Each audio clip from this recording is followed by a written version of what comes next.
আসসালামু আলাইকুম রহমতুল্লাহ। কী অবস্থা সবার? নিশ্চয়ই ভালো আছেন? আলহামদুলিল্লাহ, আমিও ভালো আছি। আজকে একটা বিষয় নিয়ে কথা বলতেছি, সেটা হচ্ছে কয়েকদিন আগে আমি ফেসবুকে একটা ভিডিও দেখলাম। ভিডিওটি হচ্ছে পাকিস্তানের একজন শিক্ষক তার শিক্ষার্থীদেরকে নিয়ে ক্লাস করতেছে। এমন সময় শিক্ষক তার শিক্ষার্থীদেরকে বলল যে, তোমাদের বাড়িতে এমন কোনো বই পড়ে আছে কিনা যেটা অনেক দিন ধরে কেউ পড়ে না। যদি এমনটাও পড়ে থাকে তাহলে তোমরা বইটা নিয়ে আসিও, আমাদের লাইব্রেরিতে আমরা বইগুলো নিয়ে রাখবো। তো শিক্ষার্থীরা শুনলো এবং শিক্ষককে বললো, ঠিক আছে স্যার, আমরা আগামীকাল নিয়ে আসব। সবাই আগামীকাল একটা একটা করে বই আনছে। শিক্ষক প্রত্যেক ছাত্রের কাছে দেখলো কি বই আনলো।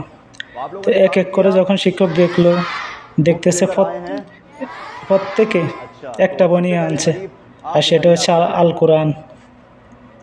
যেটা দেখে শিক্ষক হতভম্ব হয়ে গেল। আজকে আমাদের সমাজে এমনটাই, প্রতিটা ঘরে কোরআন আছে, অনেকগুলো কোরআন আছে, তবে কোরআনগুলো এমনভাবে সুরক্ষিতভাবে আছে, হয়তো 1 বছর, 2 বছর, অথবা 3 বছর, 4 বছর, অথবা যেদিন কিনছে অথবা যেদিন এই কোরআনটা নিয়েছে ওই দিনের পর থেকে এখনও ধরে না, পরেও নাই। এ হচ্ছে আমাদের সমাজের বাস্তবতা।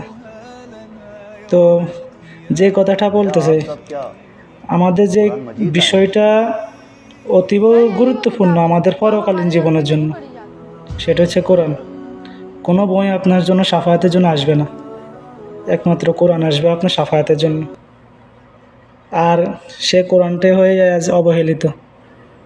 হয়তো দেখা যাবে যে ধুলোমলিন কোনো জায়গাতে পড়ে আছে, অথবা গুনার আর ভয়ে কোরআনটা মসজিদে দিয়ে আসে, মসজিদের তাকের পরে তাক কোরআন, কেউ পড়ে না। কোরআনের কোনো দামই নেই।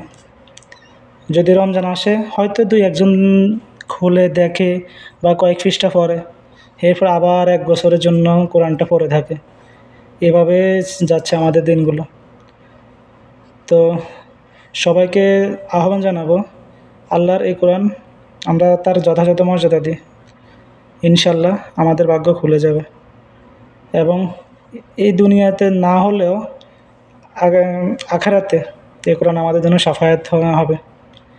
তো সবাই ভালো থাকবেন, সুস্থ থাকবেন, আমার জন্য দোয়া করবেন। আসসালামু আলাইকুম রহমতুল্লাহ।